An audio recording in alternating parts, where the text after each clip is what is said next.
ఇది నేను నా రూలింగ్ సార్. ఇది ఈ రూలింగ్లు అన్నీ వస్తాయి వినండి లాస్ట్ వరకు ఉంటే.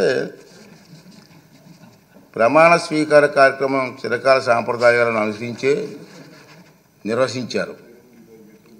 జగన్మోహన్ రెడ్డిని మాజీ ముఖ్యమంత్రి హోదాలో ప్రస్తుత మంత్రుల తర్వాత శాసనసభ్యునిగా ప్రమాణం చేయడానికి ఆహ్వానించారు. గతంలో 11/1/1995 నాడు అప్పుడు ఆంధ్రప్రదేశ్ శాసనసభ కూడా అప్పటి మాజీ ముఖ్యమంత్రిని మంత్రుల తర్వాతే ప్రమాణం చేయడానికి ఆహ్వానించిన సంగతి మీకు గుర్తు చేస్తున్నాను. అదేవిధంగా ఆంధ్రప్రదేశ్ 16వ శాసనసభ సభ్యుల ప్రమాణ స్వీకార కార్యక్రమంలో 21/6/2024 జరిగింది. కానీ స్పీకర్ ఎన్నిక మరణాడు అంటే 22/6/2024 నాడు జరిగింది.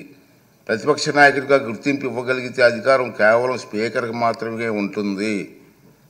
అందుకే సభ్యుల ప్రమాణ స్వీకార కార్యక్రమం జగన్మోహన్ రెడ్డికి ప్రతిపక్ష హోదా నిరాకరించడానికి సూచించిన అన్న వాదన సరికాదు. నిజానికి జగన్మోహన్ రెడ్డి వైఎస్ఆర్సీ శాసనసభాపక్ష నాయకుడిగా ఎన్నికైనట్టు 26/6/2024 వరకు మా సచివాలయానికి తెలపలేదు. నెంబర్ 1.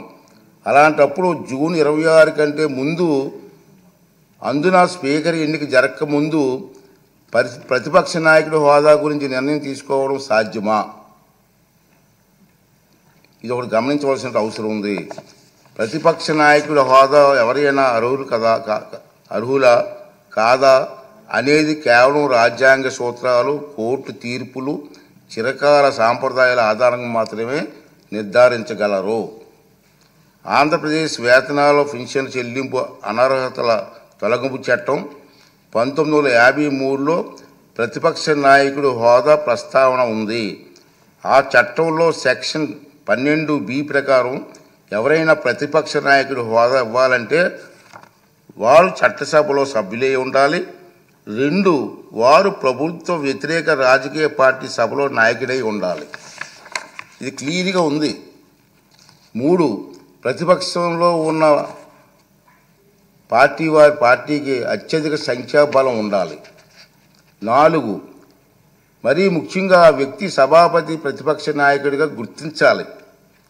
ఒకవేళ అత్యధిక సంఖ్యాబలం గల ప్రతిపక్షాలు 1 కన్నా ఎక్కువ ఉంటే పార్టీ హోదాను దృష్టిలో ఉంచుకొని వాటిని ఏదో ఒక పార్టీ నాయకుడిని సభాపతి ప్రతిపక్ష నాయకుడి హోదా కల్పించవచ్చు.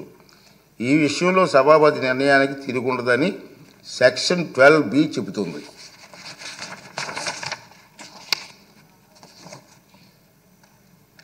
అదే సభ సమావేశంలో కావడానికి అవసరమైన